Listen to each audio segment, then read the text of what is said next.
उसको लिंगावली कहते हैं। और कभी अवसर मिले तो विशेष करके इस लिंगावली का पाठ करना चाहिए। लिंगावली का पाठ माह महीने में करना चाहिए, जो लिंग प्रागट्य के दिन आ रहे हैं, महाशिवरात्रि निमित्त जैसे लिंगाष्टक का पाठ करते हैं वैसे एक लिंगावली है। पूरा लिंग पुराण, स्कंद पुराण, नर्मदा पुराण, तापी पुराण, बहुत सारे पुराणों में तो अगणित भगवान महादेव के लिंग स्वरूप की कथा है, लेकिन शिव महापुराण में सभी शिवलिंगों की कथा नहीं है। मुख्यानि प्रधान शिवलिंगों की कथा शिव महापुराण अंतर्गत है। तो इस पवित्र श्रावण मास निमित्त इस कथा के अंदर बहुत सारी कथा को मैं संक्षेप करके आपको मैं कहने का प्रयास करूंगा, लेकिन प्रधान ये ज्योतिर्लिंगों की कथा का हम दर्शन करेंगे। वास्तव में हम कभी लिंग स्थान में जाते हैं तो इस सभी ज्योतिर्लिंगों की कथा का थोड़ा थोड़ा विस्तार करते हैं, पूर्ण विस्तार तो नहीं करते, जो कि पूर्ण विस्तार करने में इसमें बहुत समय निकल जाता है और बहुत सारे श्रोता पहली बार कथा श्रवण करते हैं। इसलिए आपके समक्ष में सभी शिवलिंगों का दर्शन हम वांग्मय स्वरूप में कर रहे हैं और एक एक शिवलिंग की अद्भुत महिमा है और सभी शिवलिंगों की ऊर्जा अलग है। इसलिए शिव महापुराण ग्रंथ में कहा कि कभी अवसर मिले तो जीवन में 6-6 मास एक एक ज्योतिर्लिंग में रहिए। सब कार्य काम पूरा हो जाए, बेटे का विवाह हो गया, बेटी का विवाह हो गया, सब घर बार ठीक हो गया, तब भागो, नगर भागना तो पड़ेगा ही एक दिवस, लेकिन हम भागते नहीं है, इसीलिए बांध कर ले जाते हैं। इससे पहले मेरे जीवन का बहुत मूल्यवान समय, और 6 मास नहीं पर 6 दिन तो वहाँ ज्योतिर्लिंग में रही। हम तो 9 दिन हर साल रहते हैं, कोई न कोई ज्योतिर्लिंग में कथा होती ही रहती है। इसलिए ज्योतिर्लिंग की सभी ज्योतिर्लिंगों की ऊर्जा अलग है, वहाँ का प्रभाव अलग है। कई लोग कहते हैं कि महादेव शिव जी तो एक है, तो यहाँ अपने दर्शन कर लिया, वहाँ जाने की क्यों जरूरत नहीं। सबका भाव अलग होता है। पुरुष एक है, उसके बच्चे के आगे अलग है, उसकी बहन के आगे अलग है, उसकी माँ के आगे भी अलग है। पुरुष तो एक ही है, ठीक है, पुरुष बदलता नहीं है। उसकी पत्नी के आगे भी वो अलग है, सब उसका रूप अलग अलग रहता है। इसी समय उसका हाव भाव व्यवहार सब कुछ बदलता है कि नहीं। आप एक हैं लेकिन आपका भाव बदलता रहे। ऐसे ही ये सभी शिवलिंगों का भाव अलग अलग है। इसलिए आज हम प्रथम ज्योतिर्लिंग सोमनाथ महादेव की कथा का प्रारंभ करेंगे। 2 दिन से मैं लिंगावली के बारे में आपको विशेष प्रकार से कुछ कहने का प्रयास करता हूँ और इस सभी कथा पुण्य भी देने वाली हैं, मंगल भी करने वाली, शुभ भी करने वाली हैं। अशुभ का तो कोई नाम ही नहीं रहेगा, जो कि एक शिव जी के नाम में इतना सामर्थ्य है कि आपका कोई अमंगल नहीं कर सकता, आपका कोई अकल्याण नहीं कर सकता। और इस धरा पर सबसे बड़ा हमारा भाग्य है कि हम सबको भगवान महादेव के चरणों में प्रेम है, शिव जी के चरणों में हमारी सबकी भक्ति, ये सबसे बड़ा भाग्य है। इसलिए शिव महापुराण ग्रंथ में बार बार कहा है कि जो कोई महादेव की भक्ति कर रहा है धरती पर बहुत बड़ा भाग्यवान जीव है। सबको यह अवसर कभी नहीं मिलता, कहीं न कहीं उसका चित्त भटक जाता है, लेकिन भगवान महादेव के चरणों में हमारा चित्त, हमारा मन समर्पित होना बहुत बड़ी बात है। आज मैं प्रीतिश मेहता को सुबह सुबह मैं कह रहा था कि जीवन में जो कुछ घटना घट रही है उसके दृष्टा बनो, आप देखते रहो। सभी हम देखने के लिए तो आए हैं, लेकिन विशेष भगवान को आभार व्यक्त करें कि भगवान आपने और कुछ दिया नहीं दिया, हम कभी आपको फरियाद शिकायत नहीं करते हैं, लेकिन बहुत हम आभार व्यक्त करते हैं कि भगवान आपने हमको सद्बुद्धि दी, इसलिए आप महादेव जी हम आपकी भक्ति करते हैं। ये हमारा बहुत बड़ा भाग्य है, ये बहुत बड़ा हमारा पुण्य है।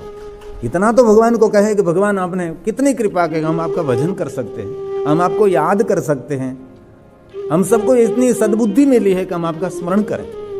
लेकिन बहुत जीवात्मा दुनिया में ऐसे हैं जिनको भगवान का स्मरण, भगवान का भजन, भगवान का पूजन, भगवान का अर्चन, सत्संग, देव दर्शन कुछ भी उसके जीवन में उसको मिला ही नहीं।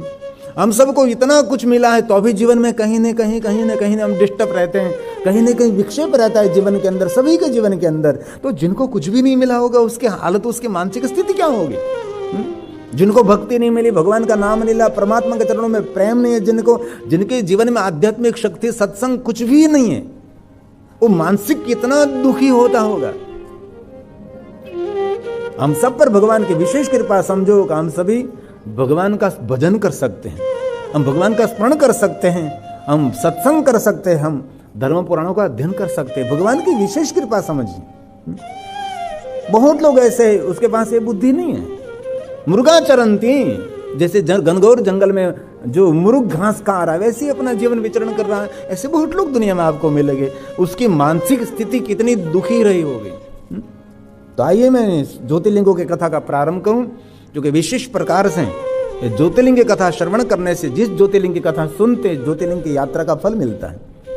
हम बैठे हैं इंग्लैंड की धरा पर, लेकिन जिस ज्योतिर्लिंग को हम याद करते वहां हमारा मन, हमारी ऊर्जा वहां पहुंच जाती है। मोबाइल कोई भी देश में हो और कोई भी देश में आप बात कर सकते हैं, हम कहीं भी बैठे हैं, लेकिन हमारी ऊर्जा, हमारी चेतना वहां पहुंच सकती है, आदर के साथ पहुंच सकती है। तो मैं आपके समक्ष भगवान महादेव की कथा का प्रारंभ करूं। ये पवित्र श्रावण मास है, तो इस महीने में भगवान की विशेष पूजा अर्चन की एक महिमा भी है। प्रातःकाल उठना, सूर्य उदय हुए से पहले स्नान करना, अभिषेक करना, रुद्राभिषेक करना, अति रुद्र याग करना, पुष्प पत्र, बिल्व पत्र भगवान शिव जी को अर्पण करना, विशेष प्रकार से पंचाक्षर मंत्र का जाप करना, ब्रह्मचर्य का पालन करना और जितेंद्रिय इस महीने में रहना और मौन भी रहना। इस महीने में जितना हो सके इतना सत्कर्म, पुण्य कर्म इस महीने में निरंतर शिव भक्त करते हैं। और मैंने पहले भी कहा और फिर से कहता हूं, बहुत सारे शिव भक्तों को मैं जानता हूं, एक महीने तक उसका परिवार, व्यवहार, घर सब कुछ छोड़कर शिवालय में निवास करने के लिए चला जाता है, वहां ही रहते हैं। बहुत सारे भक्त मिलकर वहां ही रहते हैं और एक महीने तक प्रहर प्रहर भगवान का पूजन करते हैं, निरंतर भगवान के पंचाक्षर मंत्र का जाप करते हैं। ऐसे बहुत सारे शिव भक्त। मेरे पिताजी भी एक महीने तक हमारे झुपड़े में नहीं आते थे, एक महीने तक शिवालय रहते, शिवालय सोते थे, कुछ भी व्यवहार नहीं। ऐसे बहुत, चैत्र मास में भी एक महीने तक घर से बाहर, मंदिर से बाहर पैर नहीं रखते। ऐसे बहुत शिव भक्तों को मैंने देखा है। हमारे धोकड़वा में गणेशपुरी महाराज हैं, अन्नपूर्ण आश्रम उसका नाम है। उसने 11 करोड़ पंचाक्षर मंत्र का अनुष्ठान किया। उसने 13 साल लगा, 13 साल तक उसने सिर्फ फल खाया और कुछ भी नहीं। और 13 साल तक इस महात्मा ने आश्रम के बाहर पैर भी नहीं रखा, लगातार जाप करते थे, लगातार 11 करोड़ का अनुष्ठान किया उसने। अभी भी है, मेरे पर बहुत आदर और प्रेम रखते हैं। और साधु संतों, महापुरुषों, पुण्यवान पुरुषों का प्रेम हमारे जीवन के लिए ऊर्जा है। कोई साधु पुरुष, कोई भगवान का भक्त है जो सत्कर्मी है, उसके साथ कनेक्ट रहना, उसके साथ जुड़कर रहना, तो जीवन में बहुत जीने का आनंद मिलता है। तो आइए मैं कथा का प्रारंभ करूं। इससे पहले मैं ज्योतिर्लिंगों को प्रणाम करूं। ज्योतिर्लिंगाय नमो नमः। आप सबको कंठस्थ हैं। हम प्रथम ज्योतिर्लिंग से प्रारंभ करेंगे और 12वें ज्योतिर्लिंग की वंदना करेंगे। फिर से मैं कथा का प्रारंभ करता हूँ। और आदर और भक्ति का जितनी आपकी दृढ़ श्रद्धा, इतना फल श्रेष्ठ मिलेगा। जितना आपका परमात्मा के प्रति भरोसा और विश्वास, अटूट श्रद्धा, इतना ही फल मिलता है। सुबह मैं किसी के साथ बात कर रहा, कह रहा, मैं कहता था कि कथा पर, अश्विन भाई के साथ ही बात करता हूँ, हम श्रोताओं को कहते कथा कल्प वृक्ष है, कथा काम धैन हो, तो हमारे को भरोसा होना चाहिए ना। वक्ता को पहला भरोसा होना चाहिए कि कथा कल्प वृक्ष है, कथा काम धैन हो, सब कुछ देती हैं। लेकिन कभी कभी मन उसका विचलित हो जाता है कि क्या होगा, क्या होगा, कुछ नहीं होगा, सब अच्छा ही होगा। व्यास जी ने बारंबार, भगवान महर्षि वेद व्यास जी ने कहा, भगवान विष्णु ने भी कहा, ब्रह्मा ने भी कहा, सभी देवताओं ने कहा, निरंतर। इसीलिए आप 3 घंटे तक भगवान महादेव की कथा श्रवण करते हैं, उसका कोई न कोई आपको ही पता लगेगा कि ये कुछ हो रहा है जीवन में। कथा कभी कोई फलहीन नहीं होती, कथा हमेशा कोई फलश्रुति। अरे थोड़ी सी पूजा करो, इसमें भी फलश्रुति रहती है, कुछ ना कुछ तो है। ये तो ईश्वर का एक साम्राज्य है। हम सबको इसमें श्रद्धा और भरोसा और विश्वास रखना है। इसलिए हमारा प्रथम ज्योतिर्लिंग सोमनाथ महादेव, लेकिन शर्त है, सावधान होकर कथा श्रवण करें। भगवान शिव जी के चरणों में मन समर्पित होकर भगवान की कथा सुने। सोमनाथम च तेषां वे। मैं पहले ज्योतिर्लिंग की कथा का प्रारंभ करता हूँ। सोमनाथश्च तेषां वे। ये प्रथम ज्योति है, हमारी पहली ज्योति है। प्रथमः परिकीर्तितः तन्महात्म्यं शृणु मुने। प्रथमं सावधानतः, प्रथमं सावधानतः। सुत पुराण जी ने प्रयाग तीर्थ में कथा का प्रारंभ किया है। महान तपस्वी अत्रि महाराज हुए, रजोगुण, सतोगुण, तमोगुण से जिन्होंने पर जीवन जिया। कभी सतोगुणी नहीं, कभी रजोगुणी नहीं, कभी तमोगुणी नहीं। गुणातीत फरे तन त्यागी। गुणातीत 3 गुणों से जो पर रहते हैं, ये अत्रि महाराज हैं। और उसकी धर्मपत्नी का नाम है अनुसुया जी। कभी किसी की थोड़ी सी भी ईर्ष्या नहीं की, उसको कहते हैं अनुसुया। जिनके हृदय में दूसरों के प्रति कभी कोई ईर्ष्या का भाव नहीं, शत्रु के प्रति भी नहीं। हम तो मित्रों के प्रति ईर्ष्या का भाव रखते हैं, रिश्तेदारों के पास प्रति हम ईर्ष्या का भाव रखते हैं। ये जीवन है। इसलिए अत्रि और अनुसुया का जीवन अति दिव्यता से भरे हुए जीवन है। उसके 3 पुत्र हैं, चंद्र, दुर्वासा जी और दत्तात्रेय भगवान। चंद्र जी ब्रह्मा का अंश हैं और भगवान दत्तात्रेय भगवान श्री हरि विष्णु का अंश है, और दुर्वासा मुनि भगवान शिव जी का अंश है। ये ब्रह्मा, विष्णु और महेश ये तीनों के स्वरूप हैं, क्योंकि कथा श्रीमद् भागवत कथा में भी है कि तीनों देवता अनुसुया की भक्ति और अनुसुया का पतिव्रता धर्म उसकी परीक्षा करने के लिए गए थे, और भिक्षा देने के लिए मातुश्री अनुसुया जी निकली तो तीनों ने ऐसा कहा, कैसे हम भिक्षा नहीं लेते, हम तो ऐसे भिक्षा लेते हैं जिनके अंग पर कोई वस्त्र नहीं होता, उसकी भिक्षा लेते हैं, हम ऐसे नहीं लेते, और आपको जो नहीं देना है तो हम चले जाएंगे। और कोई पर्णकुटी से भिक्षा लेने बिना कोई जाए तो ये गृहस्थाश्रम धर्म है, करे तो करे क्या। लेकिन तीनों देवताओं को पता नहीं कि अनुसुया में कितना सामर्थ्य है। हाथ में जल की अंजलि ली और तपस्या का प्रयोग किया और तीनों देवताओं को छोटे छोटे बच्चे बना दिए। माता अनुसुया ने कहा कि आप पता नहीं, आपको भिक्षा नहीं, मैं आपको दूध पिलाऊंगी, मेरे बच्चे बनाऊंगी। ये सामर्थ्य माता अनुसुया में था। बाद में तो बहुत समय निकल गया, लक्ष्मी भी निकली, कहाँ गए हरि दिखाई नहीं दे रहे हैं, ब्रह्मणी भी निकली और पार्वती कैलाश से निकली, सब शंख बजा रहे हैं कि है कहाँ है, फोन कर रहे लेकिन उठा नहीं रहे तीनों। कोई संदेश नहीं, कोई समाचार नहीं, मैसेज नहीं, व्हाट्सएप ग्रुप में से भी निकल गए।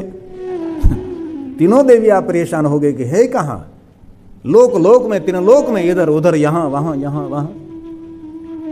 बाद में तीनों ने निर्णय लिया कि उसका ऐसे नहीं पता लगेगा, हम तीनों नारद जी के पास जाएंगे, क्योंकि नारद जी खबर पत्री सबके खबर रखते हैं। तीनों देवियां नारद जी के पास गई। ऐसी सुंदर कथा में तो बहुत कम शब्द में, अल्प शब्द में कहने का प्रयास करता हूं कि नारद जी कहाँ गए, ब्रह्मा जी कहाँ गए, श्रीहरि कहाँ गए, शंकर जी। नारद जी ने मुस्कुराते हुए कहे, भिक्षा लेने के लिए। अभी भिक्षा लेकर नहीं आए, कितना समय बीत गया, तो कि भिक्षा अलग तरीके से मांग रहे हो। बाद में नारद जी ने बताया, अत्रि और माता अनुसुया का आश्रम में बच्चे बनकर झूल रहे हैं। नारी का सामर्थ्य क्या होता है ये मैं कहना चाहता हूं। नारी को कभी सामान्य मत समझना। मेरे धर्मशास्त्रों की महिमा ये है, हमें कहीं भी नारी शक्ति को सामान्य रूप में नहीं देखा। हम शिवालय में जाते हैं तो हमारा शिव जी नीचे बैठता है और माता पार्वती ऊंचे आसन पर बैठे हैं। मेरा शंकर नंदी पर बैठता है कि माँ भवानी तो सिंह पर बैठती है। ये सामर्थ्य हमारी देवियों का, ये सामर्थ्य हमारी नारी शक्ति का है, ये महिमा है। अब कथा से परिचित हैं। तीनों देवियां माता अनुसुया के आश्रम में गई और माता को प्रार्थना की, तो माता अनुसुया ने कहा कि जो हमें झूले में झूल रहे हैं ले लीजिए।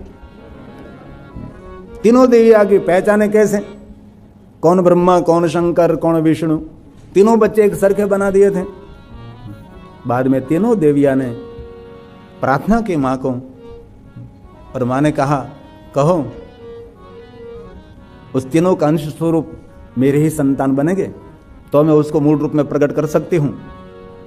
और तीनों देवियों ने वचन दिया और तीनों देवताओं ने वरदान दिया, मां अनुसुया अवसर आने पर हम तीनों देवता आपके ही पुत्र बनकर प्रकट रहेंगे धरती पर, धरती का मंगल करेंगे। और बाद में माता अनुसुया ने तीनों देवियों को अपने अपने जो पति देव था उसका परिचय कराया कि ये आपका पति, आपका पति। तो ब्रह्मण ने कहा मैं उसको काख में बिठा कर ले जाऊं, उसको बड़ा तो करो। शिव महापड़ ग्रंथ में अत्रि और अनुसुया का एक तप का भी सुंदर वर्णन है। अत्रि और अनुसुया की तपस्थली है कामदगिरी वन, जकामद पहाड़ है। सभी ऋषि मुनि इस घनघोर जंगल में निरंतर तपस्या करते रहे। सभी की कामना पूर्ण करने वाला है कामद वन। और इस कामद वन में अत्रि और अनुसुया का सुंदर आश्रम है। कभी आपको जाने का अवसर मिले तो वहाँ बहुत प्राचीन अत्रीश्वर महादेव का सुंदर लिंग स्थान है। शिव महापड़ ग्रंथ में ऐसे बहुत सारे भगवान महादेव के लिंग स्वरूप हैं, जहाँ अत्रि महाराज ने कठिन तपस्या की, जहाँ माता अनुसुया ने पतिव्रता धर्म का पालन किया है और सभी ऋषियों की कामना पूर्ण करने के लिए भगवान स्वयं महादेव जी वहाँ त्रिशूर महादेव के रूप में विराजते हैं। और इस कामद वन में पशु पक्षी फूल फल बहुत कुछ हरा भरा वन था, इसीलिए ऋषि मुनि इस कामद वन में तपस्या करने के लिए आते थे। बहुत सारे ऋषि वहाँ रहते थे और सुंदर छोटा सा आश्रम बनाकर माता अनसुया और अत्रि महाराज इस कामद वन में कामदगिरी पहाड़ के पास, और कामदगिरी पहाड़ की परिक्रमा की भी बहुत सारी महिमा है। तो सभी ऋषियों ने सुत पुराण को कहा कि हे सुत पुराण जी, उसका थोड़ा सा विस्तार करें। अत्रि महाराज और अनसुया जी का कैसे अत्रीश्वर महादेव प्रकट हुए और क्या महिमा रही अत्रीश्वर ऋषि की और क्या महिमा रही माता अनसुया की। और सभी ऋषियों ने प्रयाग तीर्थ में सूत पुराण का संबोधन किया। हे महाभाग्यवान, हे सूत पुराण जी। सूत सूत महाभाग कथमत्रिधरो हरः उत्पन्नः परमो दिव्य स्तत्वं कथय सूरत स्तत्वं कथय सूरत। कृपा करने विशेष प्रकार से अत्रीश्वरो त्रिश्वरो, भगवान अत्रि के नाम से जो भगवान प्रकट हुए अत्रीश्वरो। सुत पुराण ने कहा, हे साधु पुष्ट मुषि श्रेष्ठ, हे श्रेष्ठ महात्मा, आप कोई सामान्य ऋषि नहीं है, आप सभी भगवान महादेव के परम भक्त हैं। आपके सभी के भाल में भस्म का त्रिपुंड है और आपके सभी के कंठ में रुद्राक्ष विराजमान, आपके मुख में निरंतर पंचाक्षर मंत्र का नाम गुंज रहा है। इसलिए आप मेरे लिए बहुत आशीर्वाद स्वरूप हैं। कथया में कथा शुभाम, जो मनुष्य मात्र का शुभ और मंगल करने वाले भगवान की कथा है और जीवन के सभी पातकों में से मुक्त करने वाले भगवान की कथा है। अब सुत पुराण जी ने बहुत कम शब्दों में कहा, हे साधु पुरुष, हे, आप सबने पूछा हे साधु, हे साधु, जो भगवान की साधना में रत रहता है ये साधु है। પછી पुरुष शरीर हो कि नारी शरीर हो, साधु का कोई शरीर नहीं, साधु एक मानसिक अवस्था होती है, उसको कहते साधु। इसलिए सुत पुराण ने कहा, हे साधु। साधु पृष्ठ ऋषि श्रेष्ठ, हे श्रेष्ठ ऋषियों, जो कथा श्रवण करते हैं सभी श्रेष्ठ महात्मा है, भगवान शिव को समर्पित हैं। मूल में तो शिव ही है, कहीं भी जाओ यात्रा करते करते मूल में तो शिव रहेगा। और मैंने बहुत बार कथा में कहा, हमारा भारत का कोई भी तीर्थ ऐसा नहीं जिस तीर्थ में भगवान शिव नहीं है। शिव के बिना कोई तीर्थ भी नहीं, शिव के बिना कोई धर्म ग्रंथ नहीं, शिव के बिना कोई धर्म शास्त्र भी नहीं, और कहूँ तो शिव के बिना कोई जीवन भी नहीं। शिव ही हमारा जीवन है, शिव हमारा श्वास है, शिव हमारा विश्वास है। इसलिए जिनको शिव मिल गया समझ लेना चाहिए आपका जीवन सफल हो गया। ऐसे बहुत सारे जीवात्मा है शिव से दूर है। मेरा तो कथा के माध्यम से यही काम है। और अगले साल का मैं कथा का लिस्ट देख रहा था, लाभ पंचमी से लेकर 5वें महीने तक लगातार कथा है।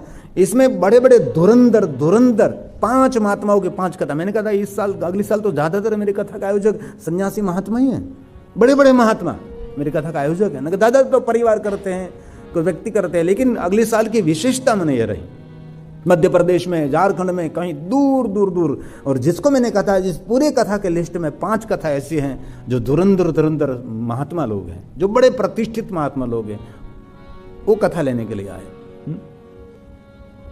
और मैं कथा के माध्यम से ज्यादातर भगवान के कथा के आसपास में यात्रा करता रहता हूँ, भगवान शिव के इर्द गिर्द में परिक्रमा करता रहा। मैं बहुत दूर नहीं जाता, क्योंकि दूर जाने के बाद कदाच घर नहीं मिला तो। मेरे साथ पहले कनु भाई आते थे, तो कनु भाई एक बार मोबाइल में बात करते करते निकल गए, उसको पता नहीं रहा कहाँ निकल गए। बाद में पता लगा कि अब मैं कहाँ से आया था। वो गोटला जो खबर सुरेश भाई, यानी क्या लेवा गोतवा क्या जाओ, ये कि आया छो न मैं कि लोकेशन तू हो लाए लोकेशन तो कि आवड़े नहीं। इसलिए बहुत दूर जाना बहुत जरूर नहीं है, भगवान शिव के आसपास परिक्रमा करते रहो। साधु पुष्ट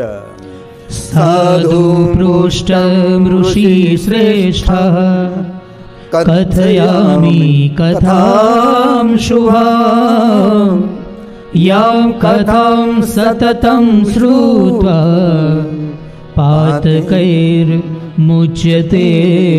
ध्रुवम्। जड़ों में से पातक को उखाड़ कर फेंकने वाला। पातकैर्मुच्यते ध्रुवम्। जीवन में जो कुछ हुआ है, भगवान की कथा श्रवण करने मात्र से मनुष्य सभी दोष पाप पातकों में से मुक्त हो जाता है।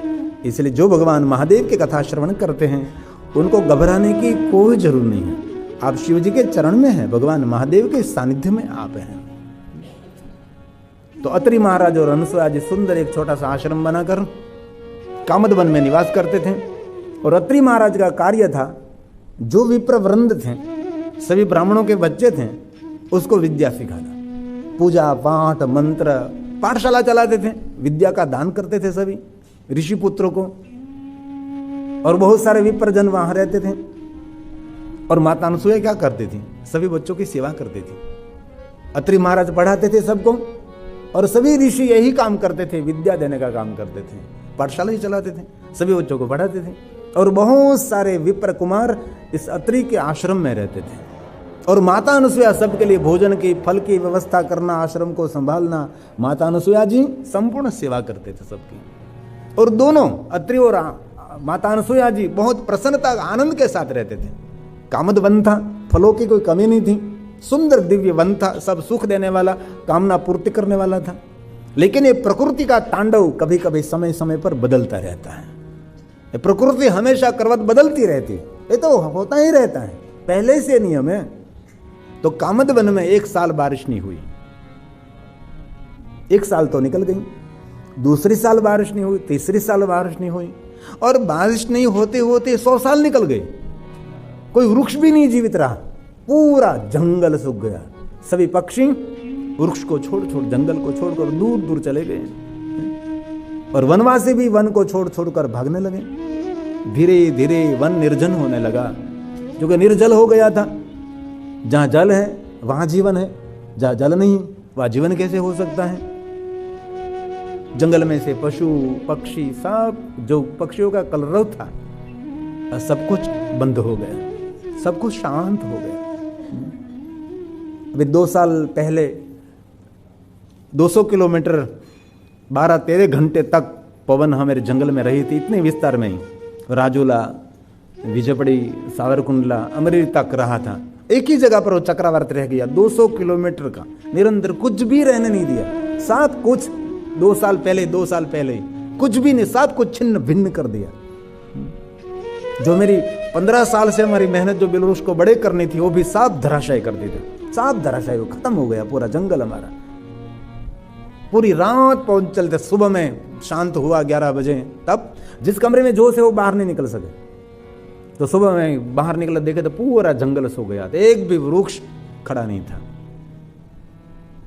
बाद में हमने देखा एक एक बिलवृक्ष की लाइन में से एक एक बाल्टी भर के हमने चिड़िया एकत्र की थी, चकले।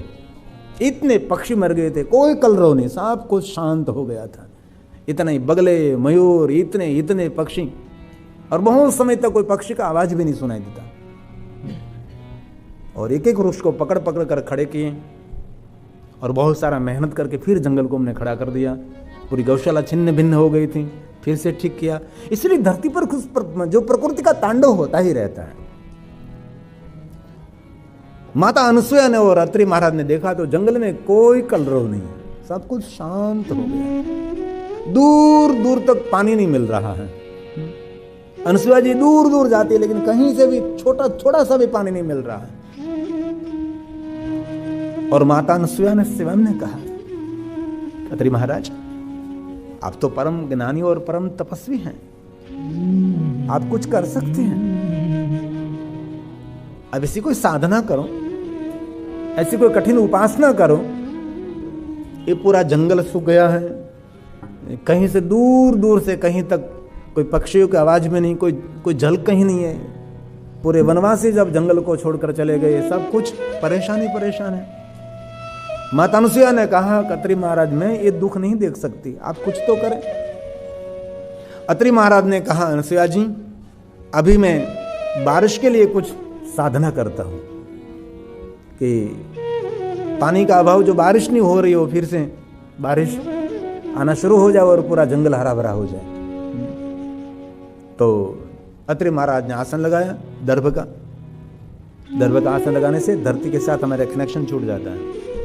ऐसी बहुत आसन विद्या भी है, बहुत कुछ है, माला विद्या भी है। माला कैसे होनी चाहिए, कैसे बनानी चाहिए, उसके बनाने का मंत्र, उसको पवित्र करने का मंत्र, आसन का मंत्र, क्या नहीं है, जीवन भी कम पड़ जाएगा। इतना कुछ सीख सकते हैं आप, रोज सीखना चाहिए नई नई बात। तो अत्रि महाराज तपस्या करने के लिए बैठे और एक प्राणायाम किया, दूसरा प्राणायाम और तीसरे प्राणायाम में उसको ध्यान लग गया और ध्यान में से वो समाधि में चले गए। और सभी विप्र कुमारों को मालूम हुआ कि रे गुरुदेव तो समाधि में चले गए, और सबको पता है कि समाधि कब टूटती है अब पता नहीं। सभी विप्र कुमार जो पढ़ने के लिए आए थे, सबने निर्णय ले लिया चलो हम आश्रम छोड़कर अब हमारे लोक में सब चले जाएंगे, क्योंकि यहाँ अभी कब खड़े हो गए पता नहीं। तो धीरे धीरे माता अनुसुया को प्रणाम करते करते एक के बाद एक के बाद एक के बाद एक आश्रम में जितने विद्यार्थी रहते थे पढ़ने के लिए, सभी अपने अपने घर चले गए, सब जाने लगे, सब जाने लगे। अनुसुया अकेली हो गई, दूर दूर नजर करे, कोई कलरव नहीं, कोई आवाज नहीं, सुनसान जंगल, सब सूखे वृक्ष, सब पत्ते उड़ रहे हैं, आकाश में कोई पक्षी भी मंडरा नहीं रहा है। इतना दुखद वातावरण देखा। और बाजू में बहुत बड़ा पहाड़, वो भी एकदम सूखा हो गया। माता अनुसुया के मन में अब मैं क्या करूंगी, अब मैं अत्रि को छोड़कर नहीं जा सकती। ये सभी तो लोग छोड़कर चले गए, लेकिन अत्रि को छोड़कर मैं नहीं जा सकती, मुझे क्या करना चाहिए। और माता अनुसुया जी ने निर्णय ले लिया, मैं अत्रि महाराज की परिक्रमा करती रहूंगी। और माता अनुसुया जी ने अत्रि महाराज की परिक्रमा शुरू करी। दिन रात धीरे धीरे धीरे परिक्रमा करती रही और भगवान शिव को याद करती रही। और परिक्रमा करते करते 54 साल बीत गए, 54 वर्ष। अत्रि महाराज ने 54 साल के बाद धीरे से नेत्र खोले, और नेत्र खोलते ही बोले जलम देहि अनुसुया, मुझे जल दीजिए। तो अत्रि महाराज भूल चुके थे को जल के लिए ही बैठे, लेकिन कहीं दूर दूर तक कहीं जल नहीं था, कुछ भी नहीं था। एक बार ही बोले अनुसुया जलम देहि। अनुसुया ने कुछ भी उसके सामने प्रत्युत्तर नहीं दिया। इसी समय हाथ में कमंडल लिया, कमंडल लेकर जल लेने के लिए निकली अनुसुया। मन में बहुत सारा विचारों का युद्ध चल रहा था कि मैं कहाँ जाऊंगी जल लेने के लिए, यहां तो दूर दूर कहीं भी एक छोटा सा जल का झरना भी नहीं, कुछ भी नहीं है, मैं करूं तो क्या करूंगी मैं। लेकिन मेरे पतिदेव अत्रि महाराज ने कहा मुझे जल दीजिए, मुझे जल लेने के लिए जाना चाहिए। बस निकल पड़ी। मन में बहुत सारे विचार के युद्ध चल रहे कि मैं कहाँ जाऊंगी, कहाँ से जल लाऊंगी। अत्रि महाराज भूल चुके हैं कि जल के लिए ही तपस्या करने के लिए बैठे, बारिश नहीं हुई, सब कुछ उसको समाधि में से उठे, उसको कुछ ऐसा पता नहीं कि इसके लिए मैं बैठ रहा हूं, क्योंकि बहुत समय बीत गया था। अनुसुया जा रही है, बस धीरे धीरे झांकरे कांटे कंकर बहुत सारा धीरे धीरे धीरे जा रही है। हाथ में कमंडल है और एक ही बात है, कहाँ जल लेने के लिए मैं जाऊंगी, कहाँ से मैं जल लाऊंगी और कैसे मैं अत्रि महाराज को जल दूंगी, मैं करूं क्या। और धीरे धीरे जा रही है, कदम भरती भरती भरती भरती, पीछे से कोई मधुर आवाज आई, अनुसुया कहाँ जा रही है। बहुत समय के बाद माता अनुसुया ने कोई इतना मधुर सुंदर सुरीला आवाज सुना। माता अनुसुया जी ने धीरे से पीछे देखा, श्वेत वस्त्र धारिणी, खुले केश वाली भाल में भस्म का त्रिपुंड और दिव्य रूप धारिणी कोई दिव्य देवी है। माता अनुसुया ने देख लिया तो तुरंत प्रणाम किया कि मां, यहां तो कोई मनुष्य का आवाज भी नहीं, यहां कोई पक्षियों का कलरव भी नहीं। मां, मैं अत्रि पत्नी अनुसुया हूं, मुझे पता है, लेकिन आप मेरे पर कृपा करके कहें आप कौन हैं? वन की देवी हैं, देवलोक की देवी हैं कि स्वर्गलोक की देवी हैं? मेरी आत्मा कह रही है कि आपको दिव्य देवी धरती पर अवतरित हुई है। हे श्वेत वस्त्र धारिणी, खुले केश वाली दिव्य रूपिणी, दिव्यता प्रदान करने वाली, मुझे जीवन देने वाली, हे देवी आप कौन है? मेरे पर कृपा करके मुझे आपका परिचय दीजिए। मां अनुसुया मौन हो गई।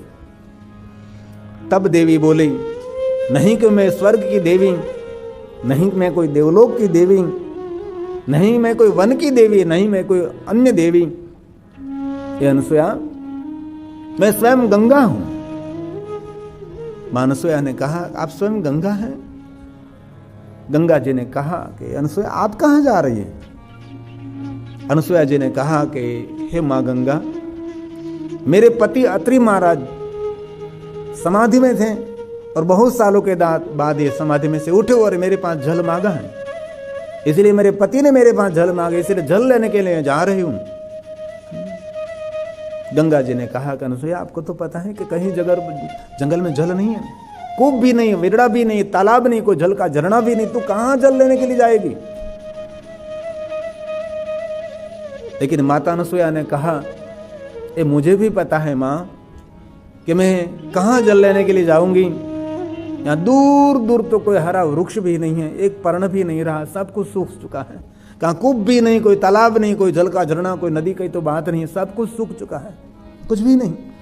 लेकिन मेरे पति ने मुझे कहा है कि जलम देहि, तो मेरा कर्तव्य यही है, कोई भी प्रश्नोत्तरी नहीं करनी चाहिए, और मैं जल लेने के लिए निकली हूं। उसके तपस्या के फलस्वरूप मुझे जल मिल जाएगा। कितने समय से वो समाधि में थे, तो उसका तप का कोई फल है, तो मुझे कहीं ना कहीं जल मिल जाएगा। इसलिए मां मैं जल लेने के लिए जा रही हूं। माता गंगा ने कहा, तू जल लेने जा रही? माता अनसुया ने कहा, मां गंगा अब मुझे भरोसा है, मेरे पति का तप का फल है, अब मुझे जल नहीं मिलेगा। मां स्वयं आप गंगा हाजिर है, आप तो मुझे गंगा जल ही मिलने वाला है। ये मेरे पर अत्रि महाराज का तप है, ये अत्रि की तपस्या का फल है कि मां गंगा आप मेरे पीछे पीछे आ रही हैं। तब मां गंगा ने कहा कि अनसुया आपके पति अत्रि महाराज का तो तप है ही, लेकिन आपकी पवित्रता का तप है। आप जैसी पवित्र नारियों के पीछे पीछे मैं स्वयं गंगा रहती हूं।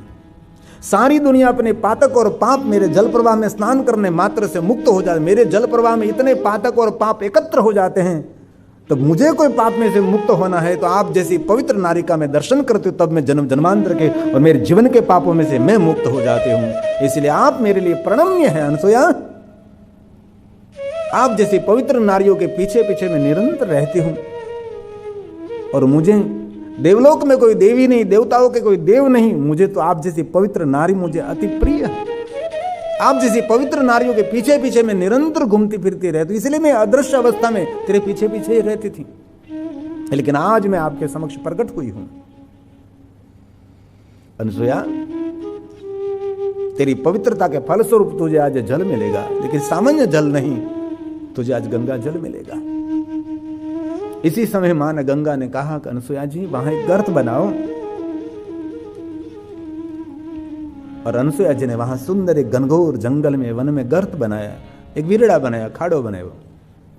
माता गंगा ने इसमें दृष्टि की, सुंदर ताजा तरोजा जल वहां से प्रकट हुआ। माता अनसुया अति प्रसन्न हो गई,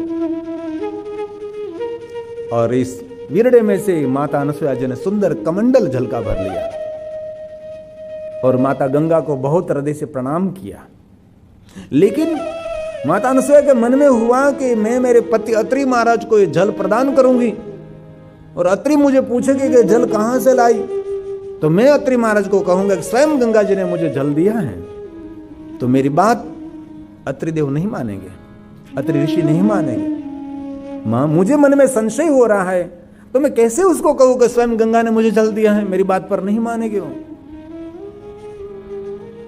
तब मां गंगा ने कहा, अनसुया तेरे पति की 1 साल की सेवा का फल तू मुझे अर्पण कर, जब तक तेरा पति यहां नहीं आएंगे वहां तक मैं यहां रहूंगी। माता अनसुया जी ने गंगा जल हाथ में लेकर कहा, 1 वर्ष मेरे पति की सेवा का फल मां गंगा तुझे मैं अर्पण करती हूं, लेकिन आप यहां उपस्थित रहना। गंगा वहां उपस्थित रही, और माता अनसुया गंगा मां को प्रणाम करती हुई कमंडल का जल भरकर अत्रि महाराज के पास पहुंची। अत्रि महाराज को जल दिया। अत्रि महाराज ने जल हाथ में लेकर आचमन किया। आचमन करते ही उसको याद आ गया, अरे मैं तो जल के लिए समाधि में था, तपस्या कर रहा था। अत्रि महाराज की आंख खोली, आसपास सभी देखने लगे, सब कुछ सूखा हुआ है, सब कुछ सभी बच्चे चले गए, सभी विद्यार्थी जो पढ़ने के लिए आए थे सब आश्रम पे एकदम रूखा सूखा हो गया। अत्रि महाराज ने पूछा, अनसुया अभी भी बारिश नहीं हुई? अनसुया जी ने कहा, ना अत्रि अभी भी कोई बारिश नहीं हुई। सभी बच्चे तो सब मुझे छोड़कर चले गए, जंगल में कुछ भी नहीं बचा, सब कुछ सूखा हुआ है। अत्रि महाराज अनसुया के सामने देखने लगे, अनसुया कितने साल बीत गए मुझे तपस्या में, ध्यान में? अनसुया जी ने हाथ जोड़कर कहा, अत्रि महाराज 54 साल बीत गए। 54 साल में समाधि में रहा? हाँ अत्रि। तो ये तो मुझे कहिए 54 साल तक आपने क्या किया? अनसुया जी ने कहा, अत्रि महाराज आपका तप मुझे जीवन दे रहा था, आपके तपोबल से मैं आपकी परिक्रमा करती रही। देखो स्वयं की बड़ाई नहीं कर रही है, आपके तपोबल से मैं आपकी परिक्रमा करते रही और 54 साल तक मैं आपकी परिक्रमा करते रही। अत्रि महाराज की आंखों में से आंसू गिरने लगे। कह रहे 54 साल तक आपने जल ग्रहण नहीं किया? नहीं, परिक्रमा करती रही। अत्रि महाराज ने कहा, धन्य है अनसुया। अनसुया जी ने कहा, अत्रि महाराज ये मुझे कोई धन्यता देने की जरूरत नहीं, ये आपका तप है, ये आपकी साधना का बल है, आपकी भक्ति और आपकी साधना मुझे जीवन दे रहे थे, इसीलिए मैं निडर होकर निरंतर दिन रात परिक्रमा करते रही, परिक्रमा करती रही। अत्रि महाराज की आंखें पूरी भर गई और जल का आचमन किया था। अत्रि महाराज ने कहा, तो अनसुया कहीं बारिश नहीं हुई, जल का झरना नहीं, कूप नहीं, तालाब नहीं, कुछ भी नहीं, तो ये जल कहां से तू लाई? अत्रि महाराज ने कहा, अनसुया ये जल कोई सामान्य जल नहीं है, एक गंगा जल है, जो कि मुझे पता लग जाता है कि सामान्य जल का स्वाद क्या होता है और गंगा जल का स्वाद क्या होता है। एक जल सामान्य जल नहीं और जल गंगा जल है। ये गंगा जल तू कहां से लाई? तब हाथ जोड़कर अनसुया ने कहा, अत्रि महाराज जी आपके तप का फल है, स्वयं को यश लेने की कोई तमन्ना नहीं, स्वयं की बड़ाई करने की कोई तमन्ना नहीं है। अत्रि महाराज आपके तप का बल है, आपने जो साधना की ये मुझे जीवन दिया और सब कुछ उसके माध्यम से मुझे उसके फलस्वरूप मुझे मिला है। अत्रि महाराज ने कहा, अनसुया ये तो कहे कि ये गंगा जल तू लाई कहां से? माता अनसुया ने कहा, अत्रि महाराज आपने मुझे कहा कि जलम देहि अनसुया, इसी समय में जल लेने के लिए मैं निकल पड़ी।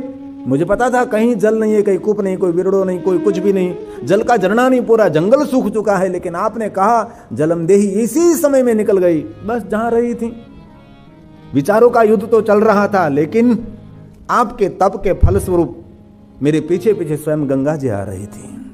स्वयं गंगा जी? अत्रि महाराज, और स्वयं माता गंगा ने मुझे जल दिया है। स्वयं गंगा जी ने आपको जल दिया?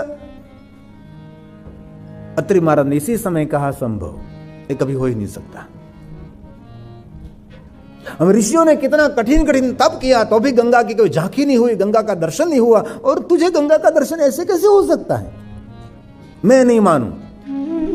अनसुया जी ने कहा, मुझे पता था अत्रि महाराज आप मेरी बात नहीं मानेंगे, इसीलिए पहले से मैंने माता गंगा को कहकर आई हूं कि मेरा पति नहीं मानेंगे तो मेरे पति को लेकर मैं यहां आऊंगी और आपको उनको भी दर्शन देना पड़ेगा,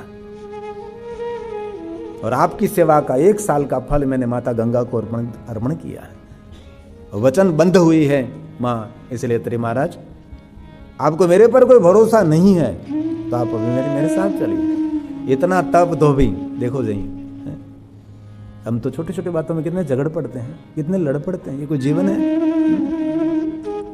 ए धैर्य, ए समर्पण, तब जीवन निर्माण होगा। उसकी गाथा पुराणों में गाई जाती है, हमारी तो व्यथा होती है, गाथा नहीं होती।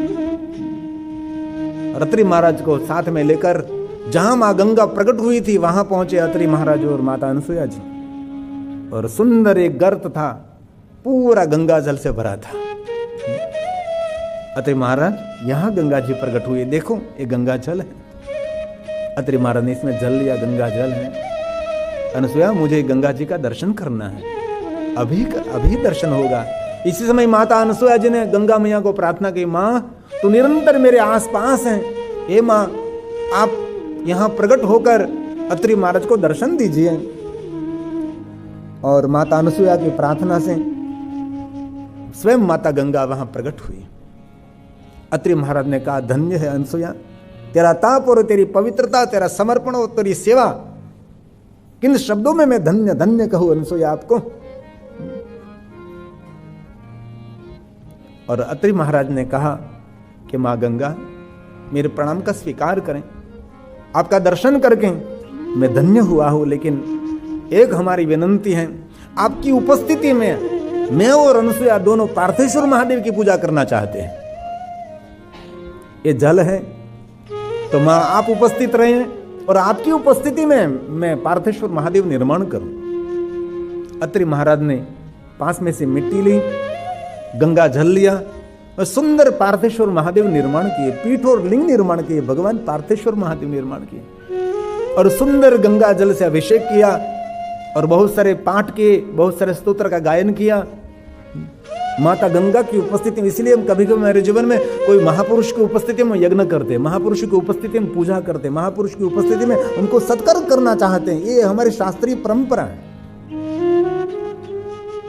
और भगवान पार्थेश्वर महादेव का पूजन हुआ, पूजन पूर्ण हुआ और अत्रि महाराज ने कहा कि हे मां गंगा, मैं महादेव का परम भक्त हूं और मुझे पता है कि जहां गंगा उपस्थित रहती है वहां शिव को आमंत्रित नहीं करना पड़ता, इसलिए मुझे भरोसा है कि मेरी पूजा जो महादेव ने स्वीकारे हैं तो भगवान शिव जी आप ही यहां प्रकट हो जाए।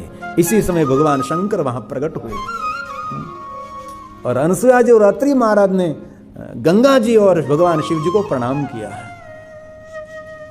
और माता गंगा ने कहा कि अनुसुईया आप मेरे पास से कुछ वचन मांगिए। तब माता अनुसुईया ने कहा कि हे मां गंगा, आप यहां नित्य निवास करें, यहां जल निरंतर रहना चाहिए, आपका यहां निवास होना चाहिए। और माता स्वयं ने कहा, गंगा जी ने, मंदाकिनी के रूप में मैं यहां निवास करूंगी कामधवन के अंदर। और महादेव ने कहा, अत्रि महाराज आपको क्या चाहिए? अत्रि महाराज ने कहा, कुछ प्रलोभन नहीं, कुछ भी मांगना है, बस ऐसी ही बात करता हूं भगवान, बस आपके भक्तों के मंगल और कल्याण करने के लिए, कामधवन का शुभ और मंगल करने के लिए भगवान महादेव लिंग रूपेण सतमहा, आप इस पार्थेश्वर महादेव ने आपका तेज अर्पण करे और सुंदर शिवलिंग रूप में यहां प्रकट रहे। और स्वयं महादेव ने अपना सुंदर तेज इस मिट्टी में से लिंग निर्माण हुआ पार्थेश्वर महादेव में अर्पण किया। और स्वयं शिव जी ने कहा कि हे अत्रि, ये आपकी साधना का फल है, इसलिए शिवलिंग आपके नाम से प्रसिद्ध होगा। इस शिवलिंग का नाम है भगवान अत्रीश्वर महादेव।